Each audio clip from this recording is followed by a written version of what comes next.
Here's something you can try on your drum straight away. I call it targeted crashes within fills. So just pick a beat that you're going to play a crash cymbal with, either with a kick or a snare, and then try and fill around that. The most basic one being a crash and a kick on beat 1, and then try and fill for the rest of the bar. So just 1, 2, 3, 4, 1, 2, 3, 4, 1.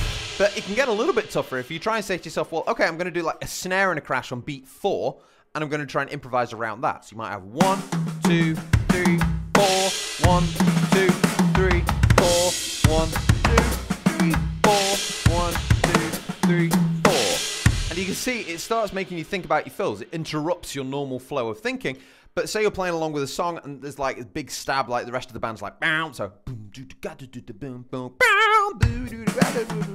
bow. Trying to sound like a guitar, sound like more like a cat.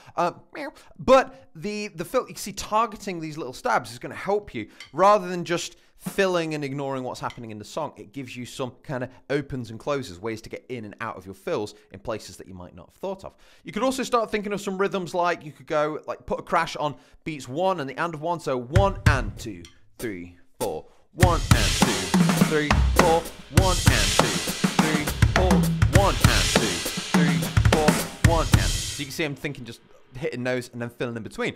Or pick a rhythm that's like on the 1. If you're not sure about the counts, don't worry too much about it. You can just feel it.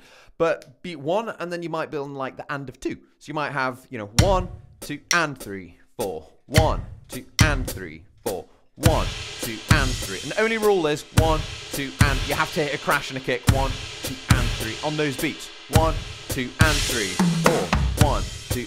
And you might find you don't have much time to fill in between, but when you work on it, you might go, okay, 1, 2, and 3, 4. 1, 2, and 3, 4. 1, 2, and 3, 4. 1, 2, and 3, 4. 1, 2, and 3, 4. 1, 2, and 3, 4. So you can see I'm like going for a fill, and it's like, oh wait, no, I'm gonna hit a crash on that beat.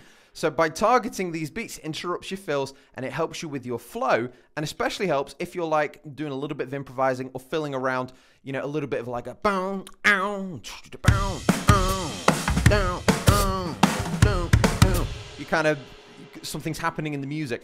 And the better you get at that, the more kind of rhythmic stuff will happen, and you'll be able to hit those stabs whilst improvising in between. So it's good. And then the fills that are happening in between, start with just like simple rhythmic fills. And then you can start like adding some bass drums in there, start adding some rudiments, and then you start to think, how many notes can I fit between those crashes? You do a little bit of thinking, this stuff becomes second nature, and eventually you'll just be out in the gig and this stuff will just be happening. So anyway, I hope that helps, gives you a few things to try out on the drums, and you guys have an absolutely fantastic week. Remember to drink lots of water, it's good for your skin. Eat all your vegetables, kids, it's definitely good for you. Mum and Dad says so, so you should definitely do it, and it's good. Anyway, you guys take care, see you soon.